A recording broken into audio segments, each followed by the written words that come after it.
Life has no meaning. Each of us has meaning, and we bring it to life. It is a waste to be asking the question when you are the answer.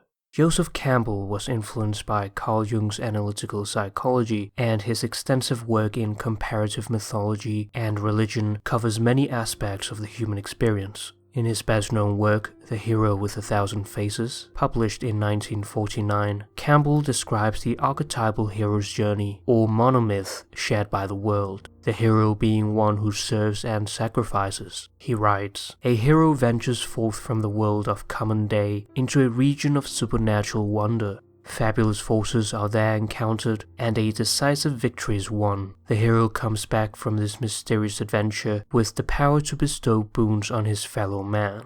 The hero's journey is not just a mythological story, but is deeply embedded within the human condition. It tells the story of a person encountering a difficult life problem and their journey in resolving it through personal transformation. Sometimes the change is intentional: new relationships, marriage, a new job, etc., and the hero is motivated to attempt and endure the process of change. Other times, the change is unintentional: trauma, injury, relationships breaking apart, etc., leaving the hero shocked. The hero journey provides a template for all change, intentional and unintentional. Patients who were introduced to the hero's journey as a means of reconceptualizing their disorder as a hero quest rather than an external stressful task shifted their attitude from passive to active, supporting them to become the author of their own lives. This has been clinically tested in a diverse range of issues such as anxiety, depression, trauma, addiction, PTSD, and psychosis. The role of the therapist is to guide and support personal change, acting as a mentor. It allows clients to become client heroes, assisting them to recognize where they are in their own process of change, how to navigate their own treatment journey, and author their own change story. In many of the hero myths, the weakness of the hero is balanced by the appearance of strong tutelary figures. A central hero of Greek mythology is Achilles, the greatest of all the Greek warriors. As a boy, he was guided by the wise centaur Chiron, tutor of gods and heroes, who instructed him in the arts of medicine, music, riding, and hunting.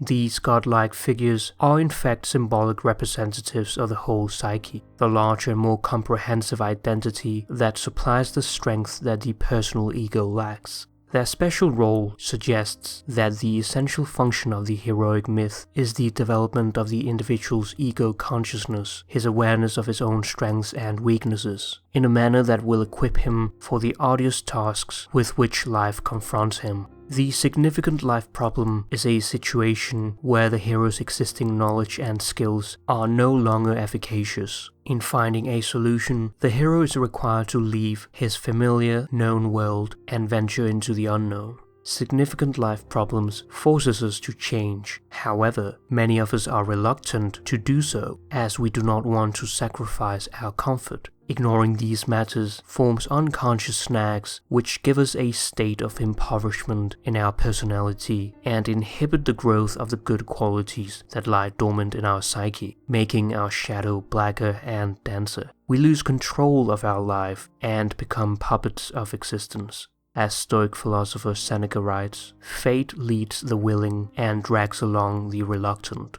It is as if one keeps living but is dragged by chains or swimming against the river currents. This is a characteristic attitude of the neurotic, an artificial barrier invented by oneself, which causes one to suffer from internal conflict in order to avoid facing difficult life choices. Campbell tells us that heroic myths provide the individual with inspiration for aspiration. Myths have the ability to link the everyday to the eternal, to give meaning to the mundane. In The Hero with a Thousand Faces, Campbell identified that a hero's journey occurs in 3 sequential phases: separation, initiation, and the return. These are further divided into 17 substages. However, we will be using the more popular and modern adaptation by Christopher Vogler, detailed in his work The Writer's Journey, which is inspired by Campbell. He proposes a 12-stage hero's journey. The very first stage of the hero's journey is the ordinary world, referring to one's familiar life, daily routine, the stresses and joys of work, family and social connections. A common characteristic is a growing awareness that something is not quite right. Life is somehow lacking. For instance, an employee may be aware that the enjoyment of his work has been diminishing for some time, but the demands of their day-to-day or concerns about finding an alternative job lead them to an increasingly stressful situation, and so they cling to their ordinary world. The separation phase of the hero's journey begins with the second stage, the call to adventure, disrupting the comfort of the hero's ordinary world and presenting him with a quest that must be undertaken. Unintentional calls may include the discovery of an infidelity, the death of a loved one, the diagnosis of an illness, etc., while intentional calls include seeking a new career, moving cities, the arrival of a first child, etc. The call to adventure separates the person from the aspects of their previous life and causes anxiety. Many are overwhelmed and believe that their problem is beyond their capabilities, leading to the third stage, refusal. This is a very common and important stage that communicates the risks involved in the journey ahead. However, remaining in the refusal stage will lead to a deterioration in one's life and relationships. One finds himself with little or no motivation, highlighting the ineffectiveness of one's coping strategies. This unfamiliar situation causes stress as one is unable to deal with a life problem. At this crucial turning point, the hero desperately needs guidance, leading to the fourth stage, meeting the mentor. The mentor is the archetypal wise old man. It is his role to assist the hero's progress to the realization that personal change is a necessity for the resolution of his problem, giving him practical training, wise advice, or self-confidence in order to overcome the initial fears, allowing him to move from inaction to action. These tutelary figures do not necessarily have to be physical ones. They can also be your favorite philosopher, public figure, family member, or any other person you look up to as your ideal self. When the hero is committed to change, we enter the second phase of the hero's journey, initiation, and the fifth stage, crossing the first threshold. The hero now leaves the safe haven of the ordinary world and enters the special world, an unfamiliar place where one confronts his dragon, his worst fear, event, person, situation, or memory long avoided. As trials become more difficult, the hero hones his skills and gains experience. However, as the trials increase in complexity, the demands placed on the hero lead to higher levels of anxiety, and his first confrontation with the dragon is likely to fail. Without help, he may consider giving up. In the sixth stage, tests, allies, and enemies, the hero explores the special world and encounters tests and enemies. Here he must seek allies, friendly forces who support change attempts and decrease the hero's isolation. A common barrier here is the fear of asking for help, for being seen as less than capable, or for possibly being rejected. Ironically, vulnerability becomes a key skill in resiliency rather than a sign of weakness. Stage 7 is the approach to the innermost cave, where one must make his final preparations before descending into the unknown. When the hero is ready, he faces the 8th stage, the supreme ordeal. It is the greatest challenge yet, the moment when all looks lost for the hero. Many feel like they're back at square one. Fortunately, allies have witnessed this major setback and are present to assist the hero. Over a period of time, the repeated confrontation with the dragon leads to the growing realization that what was once believed to be impossible is now possible. After facing the unknown and defeating the dragon, the hero experiences a psychological death and rebirth, the death of an old aspect of oneself, and the birth of a new and more capable self. The hero gains insights, receiving this as his reward, the 9th stage. But the journey is not over yet. Now begins the 3rd phase, the return. In the 10th stage, the road back, the hero must hold his reward and make his way back to the ordinary world. But on the way he will be confronted with more enemies and dragons. However, the hero knows that there's no way back and is motivated to keep going. In the 11th stage, the resurrection, the weary hero must experience a second psychological death, experiencing a resurrection with the attributes of his ordinary self, in addition to the new insights from the journey and characters he has met along the road of life. He moves from dependence to responsibility, from silence to finding his voice. The hero has increased resilience and has learned how to regulate fear, sadness, and other emotions that arise when taking action. He is now purified from the land of the dead and can return home, leading to the 12th and final stage, return with the elixir.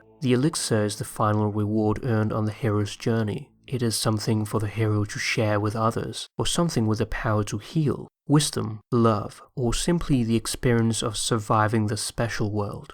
The hero comes back to his ordinary world with a new self, having faced terrible dangers and possibly death, but now looks forward to the start of a new life. This is not just a one-time linear path, but in fact a lifelong cyclical process. Over and over again, you're called to the realm of adventure. You're called to new horizons. Each time, there's the same problem. Do I dare? And then if you do dare, the dangers are there, and the help also, and the fulfillment or the fiasco.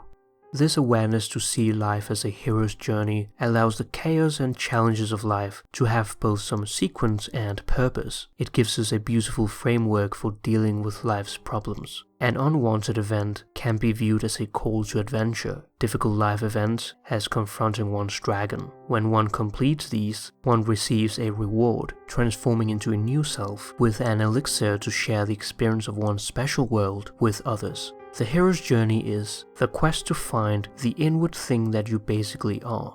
One of Campbell's most frequently repeated phrases is to follow your bliss. If you do follow your bliss, you put yourself on a kind of track that has been there all the while, waiting for you, and the life you ought to be living is the one you are living. When you can see that, you begin to meet people who are in your field of bliss, and they open doors to you. I say, follow your bliss and don't be afraid, and doors will open where you didn't know they were going to be.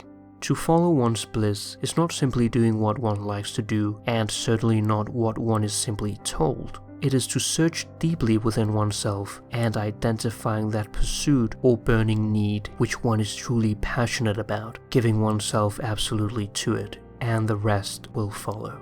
People say that what we are all seeking is a meaningful life. I don't think that's what we are really seeking. I think that what we are seeking is an experience of being alive, so that our life experiences on the purely physical plane will have resonances with our innermost being and reality, so that we actually feel the rapture of being alive. This feeling of rapture or bliss is associated to the hero's journey that we face on a daily basis in this life. He writes, "The experience of eternity right here and now is the function of life. Eternity isn't some later time. Eternity isn't even a long time. Eternity has nothing to do with time. Eternity is that dimension of the here and now that all thinking in temporal terms cuts off. The experience of eternity right here and now in all things, whether thought of as good or as evil. Heaven is not the place to have the experience. Here is the place to have the experience. When you realize that eternity is right here now, that it is within your possibility to experience the eternity of your own truth and being, then you grasp the following. That which you are was never born and will never die." I hope you enjoyed this video. You can support the channel on Patreon or by liking, commenting or sharing the content. Thank you for watching.